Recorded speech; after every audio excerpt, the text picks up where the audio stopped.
আসসালামু আলাইকুম। সবাই কেমন আছেন? আশা করি ভালো আছেন। তো আলহামদুলিল্লাহ আজকে আমাদের কোয়েল পাখির খামারে গিয়ে দেখি কোয়েল পাখি ডিম পাড়ছে। তো ১ম দিয়া ১ম দিনে আমরা ৭-৮ পিস কোয়েল পাখির ডিম পাইছি।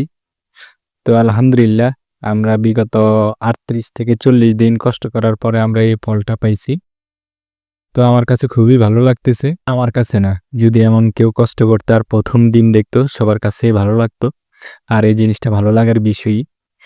আর যারা খামার করে তারা অন্তত লাভ লসের হিসাব করে না। দেখা গেছে একটা জিনিসের জন্য কষ্ট করলে ওই জিনিসটা পেয়ে গেলে সবচেয়ে বেশি আনন্দিত হয়, খুশি হয়। তো ওই খুশিটাই আমি হইছি। যাই হোক, আজকে আমাদের কোয়েল পাখির বয়স ৪১ দিন চলে। তো আমরা আরো ২-৩ আগ থেকেই ১টা-২টা করে ডিম পাইতেছি। আজকে টোটালে আপনার সবচেয়ে বেশি পাইছি ১৫-২০ পিসের মতো পাইছি। তো আল্লাহর রহমতে আমরা আরো সামনের দিকে দিন যত যাবে আমরা আরো ডিম বেশি পাবো। ৪৫ দিন এখনো হয় নাই যেহেতু। এখনো ৪ দিন বাকি আছে। এই ৫ দিনের মধ্যে আমরা অনেক পরিমাণে ডিম পাবো।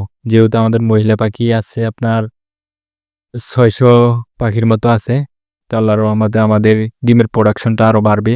কিন্তু সময় লাগবে ১০-১২ দিন। আর কারো যদি ডিম লাগে তাহলে আরো ৪-৫ দিন পর থেকে আপনারা যোগাযোগ করবেন। আপনাদেরকে কোয়েল পাখির ডিম দেওয়ার চেষ্টা করব। তো সবাই ভালো থাকবেন, সুস্থ থাকবেন, দোয়া করবেন। আল্লাহ হাফেজ। আসসালামু আলাইকুম।